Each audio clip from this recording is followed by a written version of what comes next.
और आगे बढ़ते हुए एक बार फिर से सीरिया की खबर आपको बता दें, सीरिया से जुड़ा बड़ा अपडेट, क्योंकि सीरिया में लगातार आउट ऑफ कंट्रोल हो रहे हैं हालात और इन्हीं हालातों के बीच में अमेरिका और इजरायल ने कर दिया है सीरिया पर बड़ा हमला, जहां आईएसआईएस के 75 से ज्यादा ठिकानों पर यह हमला हुआ है। आईएसआईएस के 75 से ज्यादा ठिकानों पर एयर स्ट्राइक कर दी है अमेरिका और इजरायल ने, जहां पर सरकारी संपत्तियों को लूटने की होड़ मची है। राष्ट्रपति भवन में विद्रोही घुस गए हैं, बेडरूम तक में लूटपाट मचा दी है और अब इन सब हालातों के बीच में अमेरिका और इजरायल ने बड़ा हमला,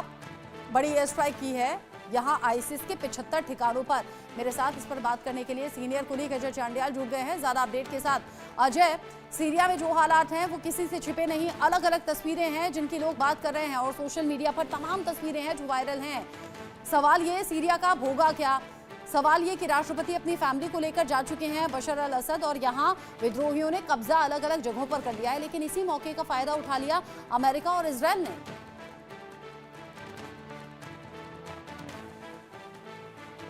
उन्होंने कहा था कि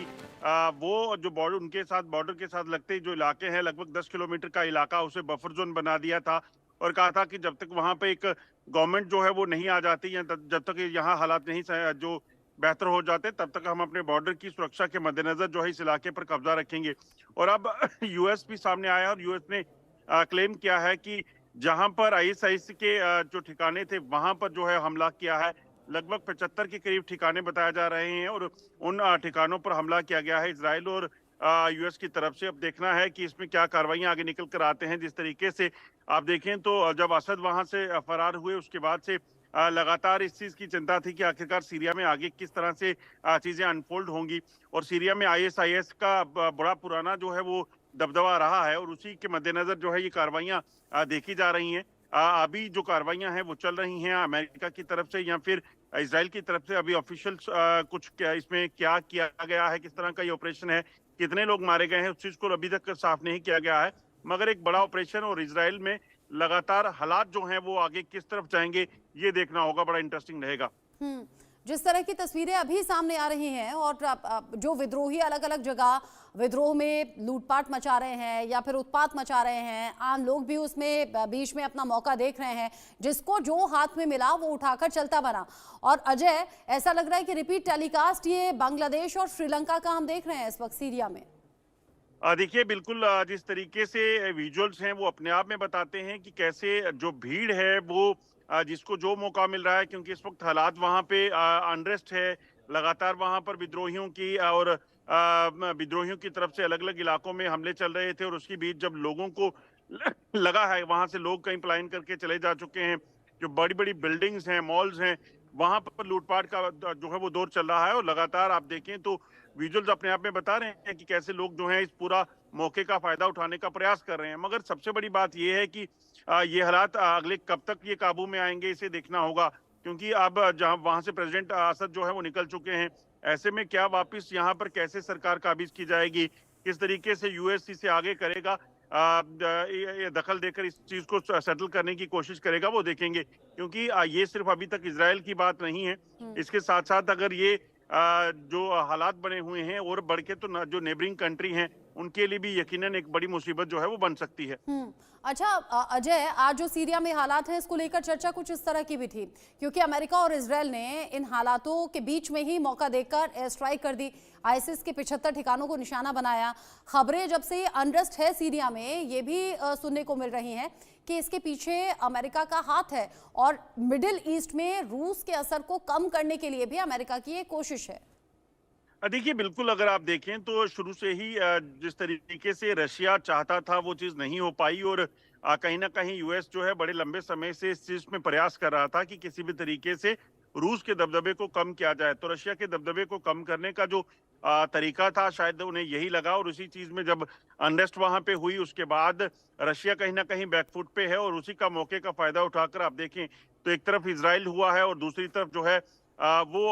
अमेरिका की तरफ से जो है वो आईएसआईएस के ठिकानों के नाम पर जो है वो हमले किए गए हैं। तो यकीनन हर कोई यहाँ पर एक अपना अलग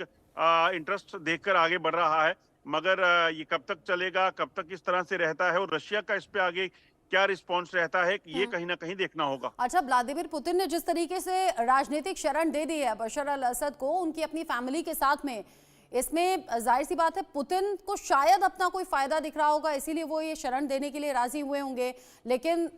असद का यहाँ से चले जाना यानी कि रूस का असर भी उस तरीके से प्रभाव अब रहेगा नहीं सीरिया पर भी। देखिए, मेन मुख्य चीज यही है कि राष्ट्रपति असद जो है, जब असाइलम देकर उनको रशिया ने अपने पास रखा उनके परिवार सहित, तो उसमें सबसे बड़ी चीज यही है कि रशिया आगे क्या करेगा, क्योंकि असद के विड्रॉ के करने के बाद जो है, भागने के बाद रशिया का जो दबदबा था वो रहा नहीं, और विद्रोही जो है वो लगातार इस तरीके से भड़के। और अगर आप देखें तो इस जो असद की गवर्नमेंट का वहां से जाने का जो सिलसिला है वो आज से नहीं शुरू हुआ, पिछले कई सालों से लग रहा था। और मिडल ईस्ट पे जिस तरीके से रशिया दबदबा बनाना चाहता था, उसका सपना कहीं ना कहीं टूटा है। और उसके बाद अब अमेरिका आगे क्या कदम उठाता है, किस तरीके से इस चीज को टैकल करता है, और किस तरीके से आगे सीरिया को जो है वो शक्ल दी जाती है, कौन यहाँ पर आगे काबिज होगा, किसको मौका मिलेगा, ये देखना होगा। क्या रशिया जो असद के जाने के बाद बिल्कुल शांत हो जाता है, या फिर अमेरिका जो है काबिज करने की कोशिश करता है, ये कहीं ना कहीं बड़ा इंटरेस्टिंग रहने वाला है। मगर अभी तक की जो हालात हैं उसमें अनरेस्ट जारी है, लगातार लूटपाट चल रही है, हालात काफी चिंताजनक बने हुए हैं। और असद का वहां से भागने का मतलब ये है कि अब वहां पर पूरे तरीके से जो है